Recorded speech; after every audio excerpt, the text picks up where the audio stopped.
Bassza, meg fölemelted az autót, hallod? Még egy kicsit. Feküdj rá, jó erősen. Még erősebben. Teljes súlya, azaz. Segítsek. Aha.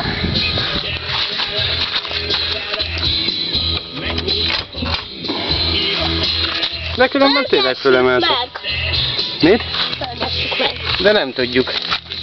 Akkor még kell. Be van húzva a kézifék, főnök. Miért van behúzva? Hát azért ne guruljunk-e.